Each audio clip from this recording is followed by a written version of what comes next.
All right, everybody, let's take a turn. Drunvalo Melchizedek is with us, the author of The Ancient Secrets of the Flower of Life, Volumes 1 and 2, Living in the Heart, and The Serpent of Light. His books have been published in 29 languages and sold throughout the world. He's also a consultant for the Spirit of Mott, spiritofmott.com, with over 1 million viewers each year. He's the founder of the Flower of Life facilitator that teaches his work in over 60 countries. His newest teaching training is the School of Remembering, whose teachers are beginning their global work. Drunvalo is the first person in the world in modern times to mathematically and geometrically define the human body called in ancient times Merkaba. Drunvalo graduated from the University of California at Berkeley with a degree in fine arts. He is also a minor in physics and math in his spare time. Who didn't have time to pick up a physics degree? I don't know. I missed that. The point is, he's a brilliant guy, everybody. We want to welcome to the show the author of his new book, The Mayan Ouroboros, Drunvalo Melchizedek. It's great to have you. Yeah, good morning, Marianne. Yeah, we're glad you're here.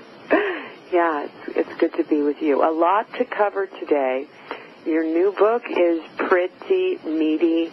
It's dense, filled with all kinds of things that are not only going to inspire our listeners today, but could be life-changing. Talk a little bit about what inspired you to write this one, would you? Well, this book is actually in two parts. The first part is called The Serpent of Light, and that book came out about 5 years ago. And then I switched from writing books for about 5 years to working with video. And then my publisher decided that it would be a good idea to put a lot of what we've done in video into a book form, because my books go out around the world. They're in about 100 countries. And so we decided to do that.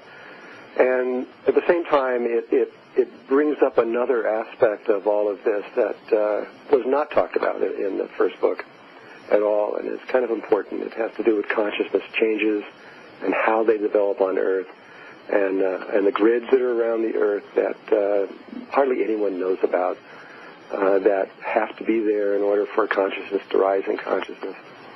And so it's a book that brings a lot of things together for some people, but it is, as you said, it is a very kind of a complicated subject. Yeah. Well, let's give folks a little context briefly about the first book.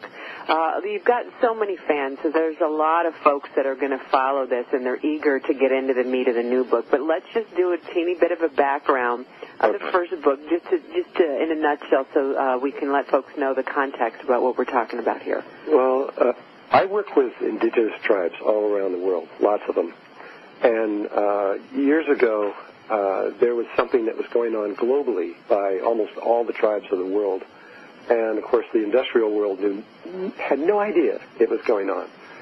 And what it is that every 13,000 years, it's a little less than that, the energy that we call the Kundalini of the Earth, which comes from the very, very center of the Earth and comes out through the Earth and then connects itself to some spot on the Earth, which only it decides what to do.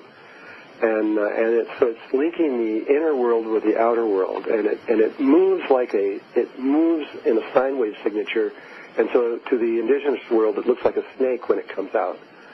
And it's whether it's in Japan, the great white snake that they have over there, or the same ideas in Tibet or India, they understand this all over the world. Well, that Kundalini energy is the same kind of energy that comes up inside of a human being that they have a Kundalini experience. And it's an awakening energy. It awakens you to spirituality and to higher consciousness. And so that snake, or that energy, was sitting in the mountains in western Tibet for the last 13,000 years. And there's the reason why the Tibetans were there and the Hindus were there. It was that energy that they were connecting to.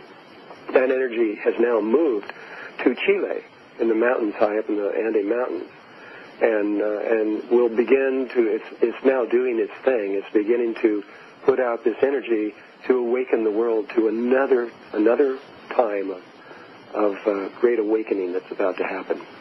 And so it's a good thing. It's a very positive thing.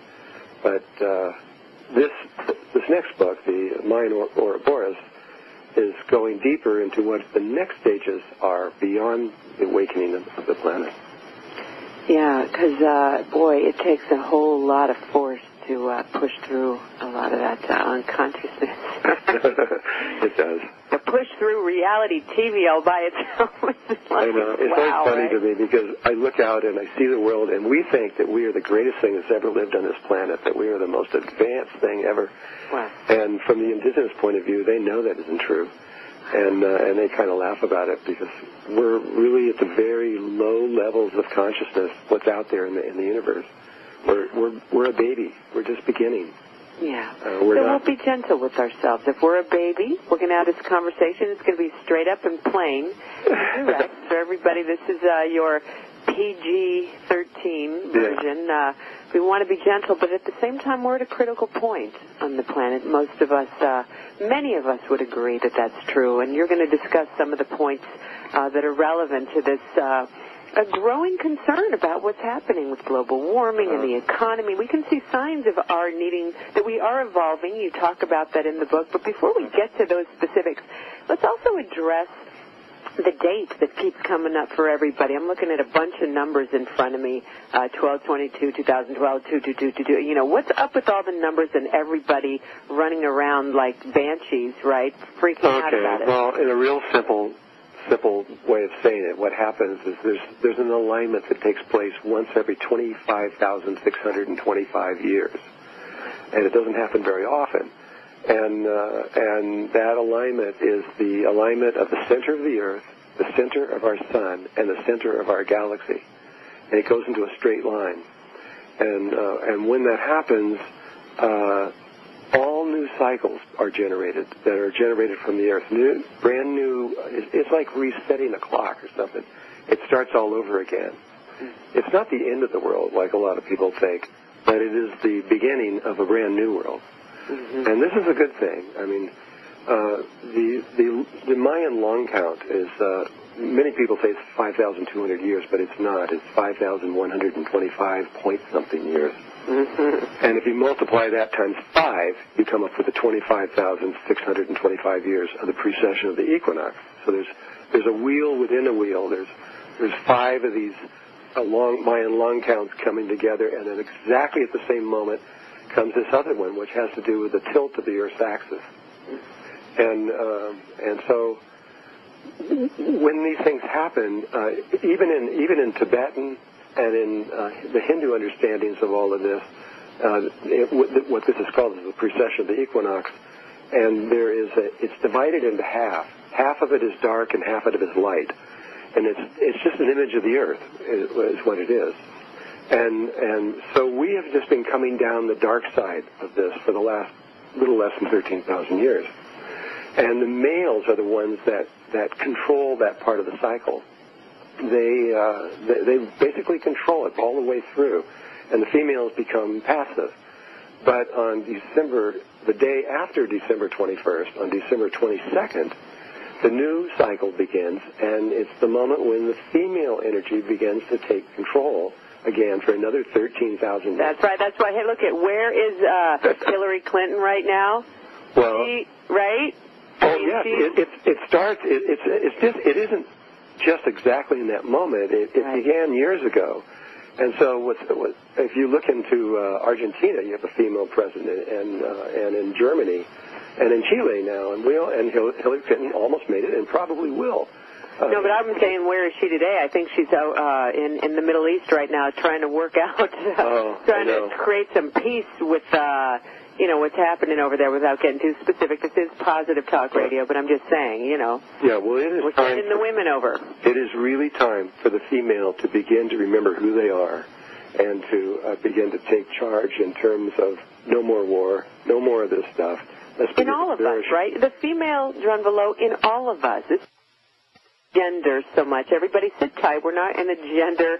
We're not going to tip the axis isn't going to tip and suddenly men are going to become objectified. Ooh, wouldn't that be interesting? But no, we're not going to do that. We're going to go to break right now. Okay. Hold that thought wherever you like. The Mayan Ouroboros, that's what we're talking about with Drunvalo Melchizedek right here on Mary Ann Live. Don't touch that dial. Find out when you get back what's happening December 22nd, 2012, and what you can do about it. Hey, everybody. Welcome back to Mary Ann Live. I'm your host, Mary Ann Camarado. So glad you're with us today. Where else are you going to be? Because we've got to be talking about what's coming up December 22nd, 2012. People have been talking about it for years. Drunvalo Melchizedek is with us, talking about his new book, The Mayan Ouroboros, which is a book, it's out. You can get it. He's got so many fans all over the world. The book, his other works are in 100 other countries, translated into 29 different languages. A lot of us know about this work, yet some of us are still either on the fence, frightened to death, or can't sort out what this all means, what's coming. And right before the break, we were talking about the shift in consciousness. The world isn't coming to an end. I'm not, Nostradamus either. I'm only Mary Ann. But I'm saying that, we are pretty sure, well, you are, Drunvalo, that what's happening is we're moving through a portal. We're shifting into another time. And we talked a little bit about the masculine and feminine shift that's going to happen, which is, by the way, in all of us. But two things that I think are important to frame for folks as we move forward talking about this evolving consciousness, because really that's what we're talking about. Let's make some distinctions about things that most people don't talk about, which is that we are all connected, and duality, and how this matters as we move forward talking about this work here. Well, yeah, it's from the indigenous point of view, almost all of these tribes, they believe that there is only one spirit that moves through everything and everyone. We are all intimately connected together. It's our ego, something that happened to us a long time ago, that doesn't understand that and doesn't see it. But the truth is there is one universe, one life form that stretches everywhere. And the secret to really understanding this concept, this idea, is in your heart. Your brain will never get it. It just won't. The brain is polarized. It has a left and a right side, a male and a female side, and it's locked into polarity. And so it doesn't know oneness. But the heart has no polarity at all, and that is the key. Within your heart is everything, and if you can find your way into your heart, you'll discover